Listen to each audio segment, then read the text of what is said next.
Thank you speaker sir. Revenue శాఖ మంత్రి పొంగులేటి శ్రీనివాసరెడ్డి గారు ప్రవేశపెట్టిన తెలంగాణ భూభారతి భూమిపై హక్కుల రికార్డు చట్టము 2024 ఈ ప్రవేశపెట్టిన చట్టాన్ని సంపూర్ణంగా సమర్థిస్తూ దీనికి సంబంధించిన చర్చను తమరు ఓపికతో, ఇది ప్రజలకు సంబంధించిన సమస్య కాబట్టి కొంతమంది సభ్యులు గతంలో వాళ్ళు ఒక అద్భుతమైన ప్రవేశపెట్టిన ధరణి చట్టాన్ని రీప్లేస్ చేస్తూ ఈ కొత్త చట్టం ప్రవేశపెట్టడం ద్వారా తెలంగాణ రాష్ట్రంలో దాదాపుగా యాజమాన్యపు హక్కులున్న 1,52,00,000 ఎకరాల భూములకు సంబంధించిన వివరాలను భద్రపరచడమే కాకుండా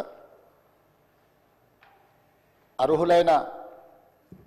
ప్రతి భూ యజమాని యొక్క హక్కులను కాపాడడానికి ఈ చట్టాన్ని సమర్థవంతంగా ఈ సభలో ప్రవేశపెట్టి ఈ సభలో చర్చ జరగడం ద్వారా 4 కోట్ల తెలంగాణ ప్రజలకు ఈ ప్రభుత్వం ఒక సమర్థవంతమైన ఈ తెలంగాణ రైతాంగానికి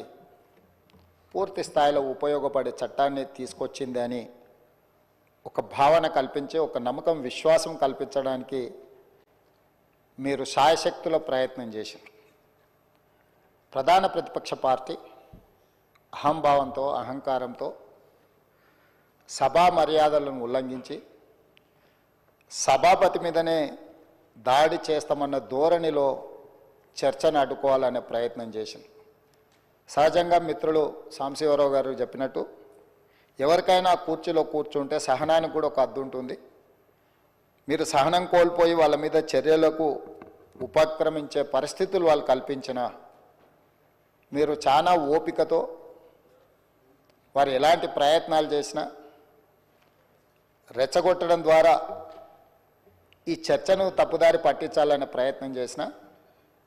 మీరు అవకాశం ఏమాత్రం ఇవ్వకుండా వాళ్ళంతటా వాళ్ళే సహనం చచ్చిపోయి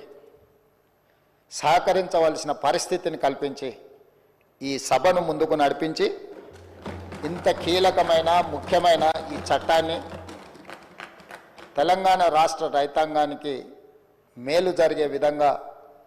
ఈరోజు కొనసాగించినందుకు మిమ్మల్ని మనస్ఫూర్తిగా అభినందిస్తూ ఈ తెలంగాణ సమాజం